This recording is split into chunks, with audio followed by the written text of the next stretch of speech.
What up, YouTube? How's it going? It's your boy Tank, back at it with another Outer Worlds, picking up right where we left off. Right when we open that door, it appears to be a bomb site. You're going to want to use this plasma launcher, or any kind of launcher you have.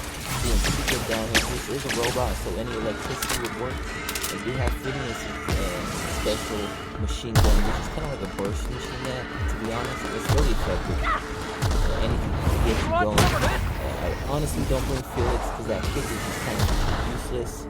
If I should recommend to bring anybody, I think it would be the robot. That'd be pretty cool. Sam against this ram. That'd be a pretty good fight. Tell me the ones down below who you think would win.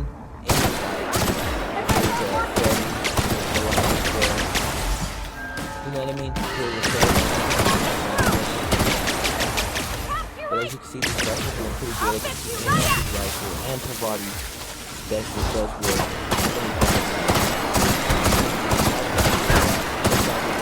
Special is not used at all.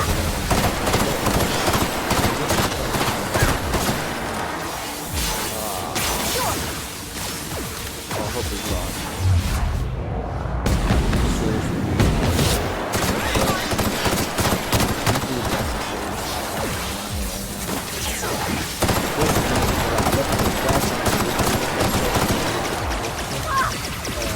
Tell me what you think about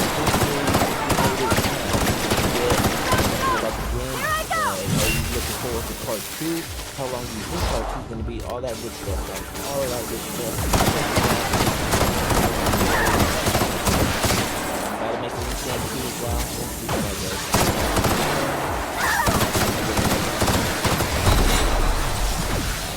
I'm getting taken down by these guys. You want to keep moving? I'm going to keep moving. These guys are doing some pretty good damage, and it's kind of hard to take them out. The body is really far down. I would keep my body not Felix.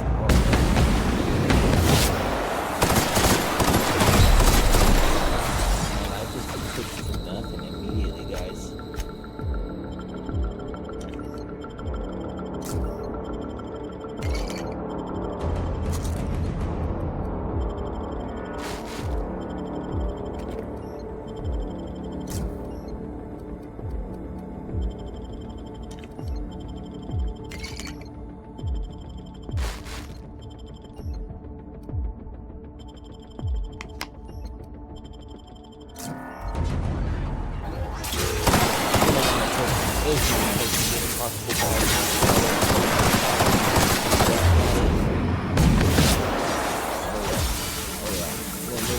Hardened, and we'll make your armor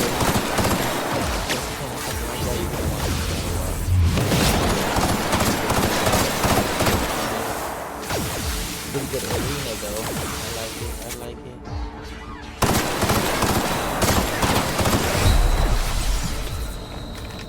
Shout out to Oxfam for that good quality production content. If you guys want that, go ahead and check him out on YouTube. He did the streams. It's all good, legit. I'm just here for, I'm doing this as a hobby, guys. I'm doing this as a hobby. If you haven't seen part 1, I didn't know the description, like I had said before. I don't know if you that. But, so, little, like, kind of, I want to say master. So, definitely feel like Fallout, messing around. Actually, Angry Joe had mentioned that in his review, which he gave me a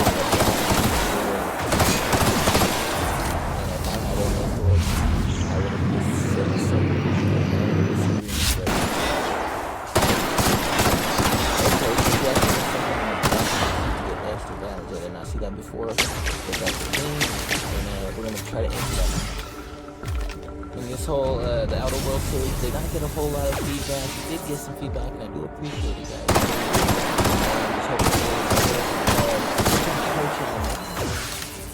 Whatever that may be, I'm still not sure. If I'm going to do it. But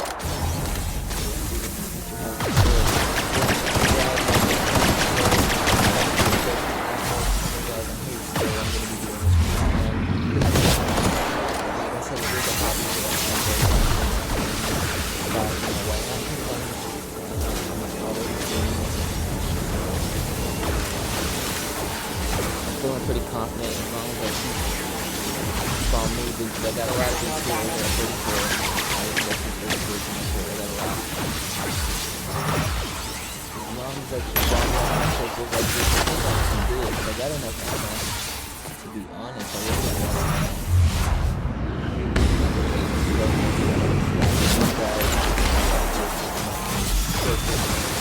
Running laps around with guys. You know what I'm saying, guys?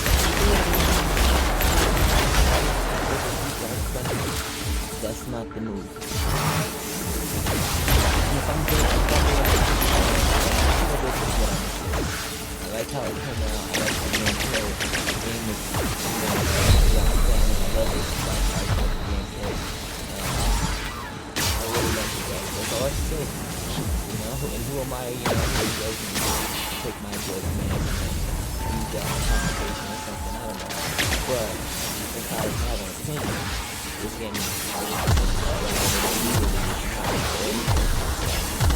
that's all I got to say. But it looks like we took one of them down. We're just gonna keep picking up these guys today. They're interfering with me and the big robot, pissing me off, to be honest. Even though he is pretty low, still, you know, I want this to be going on.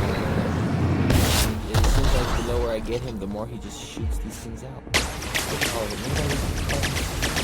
the robot carcasses. Oh, that was 1,000 down. Oh, those are big numbers. Those are big numbers. Alright. Let's look at that run on this thing to malfunction like that.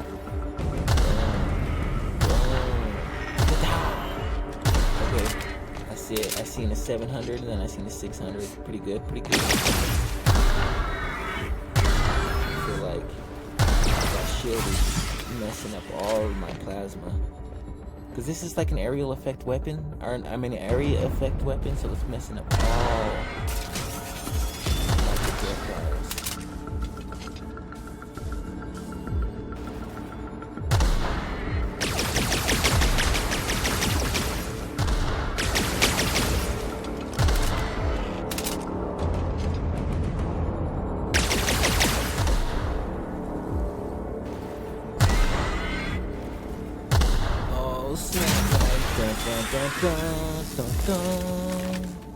And we kill the robot. We get the we get a key, bro. Let's go unlock this key unlocks, and let's go pop off. Dudes don't even know they thought that was or whatever the case may be. But here we come. Here we come, yo. I think we're going after Sophia Akande, because she's the one that sweated us when we first got her. And in the previous episode, that's what happened. Why won't you? Trying to shoot me on sight. Yeah, right. Get out of here. I thought she would have had a little more life than that. Honestly, she died way too fast. But let's get Phineas up out of the train. Oh yeah, cutscene. I think. Let's see what happens. You don't know how glad I am to see you. You did the right thing. Akande was a monster. Her death was much deserved, and long overdue. And you lunatic, you broke into the board's own fortress just to rescue one doddering old man. You are absolutely out of your mind, and I can't begin to thank you enough. Big bet. All in a day's work for you, huh? You've broken the board's stranglehold on this colony, and you saved my life. But there's still so much we have yet to accomplish. You and I are going to have to work harder than ever to save Halcyon. I'm afraid the situation is far worse than any of us ever anticipated. Earth has gone dark. We haven't received a single message in 3 years. There's been no communication, no signals. Nothing. 2 years ago, the Earth's Directorate's frigate disappeared on their way back to Earth. We don't know what they discovered when they arrived, or if they arrived at all. Hold on, Doc. Are you telling me the Earth went dark 3 years ago, and the board's just been covering this up? They've been incredibly effective at concealing the truth. Right now, the only people in the colony who know are standing in this room. You mean... We're all alone out here? Really alone? I'm afraid so, Miss Holcomb. Halcyon is the only home we have left. Returning to Earth is no longer an option. We're in serious trouble, my friend. Do you know what this means for Halcyon? We can't rely on Earth for support anymore. We've been cut loose. We're entirely on our own. Yes, we do. You've done a marvelous thing. You've succeeded where anyone else would have failed, including me. We must begin the revival process immediately, starting with the Hope's brightest minds, and then we're going to fix this damn colony, one problem at a time. We're going to need a leader, and I can't imagine a better person for the job than you. What do you say, old friend? Will you help us? Let's go. That's what's up. I'm about to be a leader. I can't tell you how glad I am to hear that. When I revived you, I thought we were going to save this colony all by ourselves. But I was wrong. We can't save Halcyon on our own. We're all going to have to pull together, somehow. We are not a colony anymore. Our last connection to Earth has been severed. I don't know if we'll survive, but we're going to have to try our best. And that's it, guys. Like and subscribe. Tell me in the comments down what you guys think. Share the video, all that good stuff. I'll be seeing you guys in the next video. Here is the cutscene and the credits, guys. The OSI teaches that everything in the universe happens according to the grand plan. But the stranger that arrived in Halcyon was an unplanned variable. From the moment he landed in Emerald Vale, his actions altered the course of history. The events on Tartarus brought about the end of the board's authority. But the board's mistakes would haunt the colony for decades to come. The damage they left behind would require the work of a generation to repair. Dr. Phineas Wells began reviving a handful of the Hope's colonists. Engineers, scientists, technicians, and intellectuals. They were among the brightest minds the Earth had ever sent out into the stars. The Hope scientists and engineers woke up in a colony descending headlong into total collapse. With no way to return to Earth, they had no choice but to band together and devote themselves to the cause of saving Halcyon. The people of Halcyon were nothing if not hardy.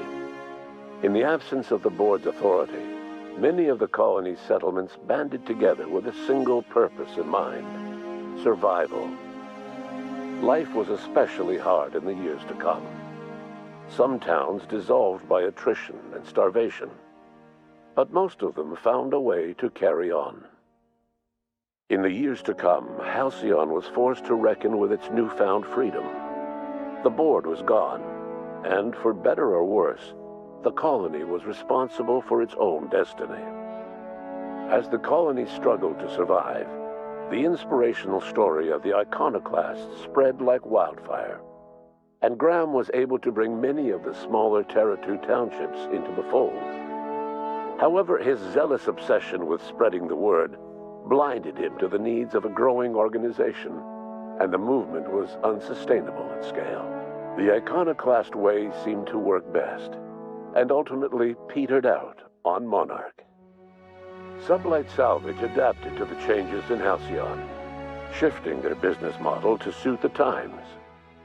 Their claims of legitimacy were scrutinized, but ultimately unquestioned.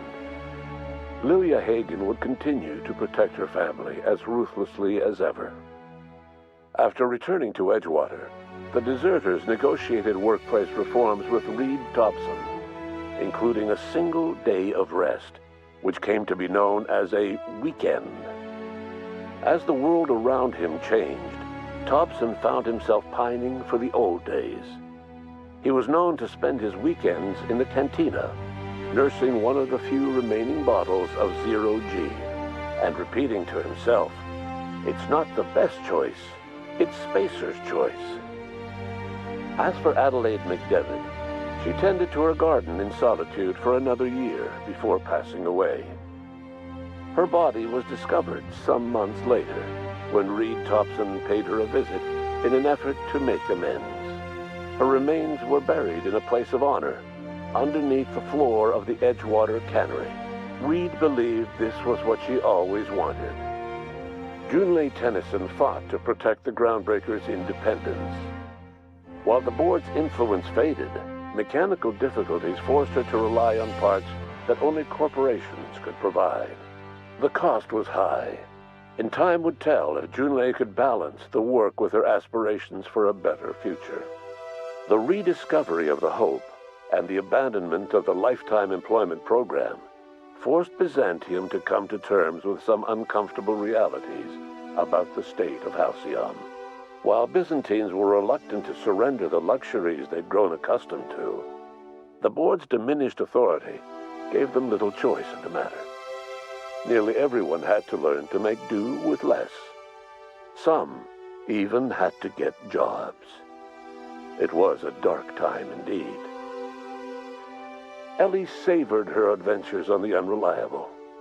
Once they were done, she returned to life as usual, running missions of dubious legality, shunning respectable work, and living life to the fullest. She meant to reach out to her one-time captain, but she was always bad at keeping in touch. Life in Halcyon was sobering for Felix Millstone. The grand revolution he dreamed of never came. There was no great awakening for the colony, no celebrations in the streets. There was only the hard, desperate work of trying to repair a broken colony. Felix never had a head for numbers, but if there was labor to be done, he was there to help. Eventually, Felix realized that the work of a revolution was done with two hands. After all he'd seen and heard adventuring with you, the vicar Maximilian de Soto renounced his faith and joined the effort to rebuild the colony. Ironically, he finally found the joy that had eluded him over the course of his life, and realized that perhaps he was always meant to be just a simple laborer after all. He quickly dismissed the idea. Though Parvati eventually grew comfortable aboard the Unreliable, she never quite came out of her shell. She seemed to prefer the company of Ada to the crew, and she could often be found neck-deep in cables and grease, telling Ada funny stories from her childhood. While the colony fell into chaos, she found an island of relative peace with Ada, and they formed an unusual bond, Reliable permanently as its chief and sole engineer. As hard as she tried to drink them away, Nyoka's memories eventually overcame her. Traveling with the crew served as a constant reminder of the family she'd lost, and so she eventually returned to Monarch to get back to what she found most comfortable: the deep end of a bottle and the far end of a trail. Few have seen her since, but travelers often swear they hear her and her machine gun in the night, screaming swears and spitting bullets. The SAM unit that accompanied you spread awareness of the product line's superior sanitation and maintenance capabilities across what was left of the colony. This led to a boost in SAM unit sales. Did you know that SAM units are the longest-lasting, toughest-acting cleaning solution in Halcyon? Minister Clark was released from house arrest, and his contact with you gave him a sense of renewed purpose and vigor. Once it became clear that no help would be coming from Earth, he threw his considerable efforts and talents into helping Halcyon manage the crisis before it. As for Dr. Phineas Wells, he spent his remaining years in his orbital lab. Though he was always haunted by the failures of his past, he was determined to make things right by building toward the future. Dr. Wells was able to revive many more scientists and engineers than he first expected, thanks to the additional batch of chemicals you stole from the Ministry. Wells never forgot about the human lives that were lost in acquiring these chemicals. The revival project was hard and painful work, but in the end, despite limited resources, over half the Hope's colonists were successfully revived. Even after Wells passed away, the Hope scientists and engineers worked night and day to pull Halcyon from the brink of collapse. Their efforts continue to this day, which may be reason enough for optimism. Dr. Wells laid the groundwork for the project to save the colony, but he would never live to see the fruits of his labor. He passed away a few years later. His work was carried on by the scientists and engineers he revived. Life will never be the same in Halcyon. It is widely agreed that the colony has a chance of stabilizing within a generation, owing to the hard work and determination of the surviving colonists. Recovery is a distant goal, and the path is long and uncertain. But the people of Halcyon carry on, determined as ever. And what about you, the unplanned variable in the history of Halcyon? Long after Wells passed away, you carried on his work with more energy, determination, and brilliance than he could ever muster. The years that followed were hard, but Halcyon survived by the efforts of the Hope's most promising colonists, the greatest of which was you. No one knows what's happened to Earth, and no one knows what the future has in store for Halcyon. All we know for certain is this: the name of the Unreliable and that of its intrepid captain will remain the subject of countless stories for years to come.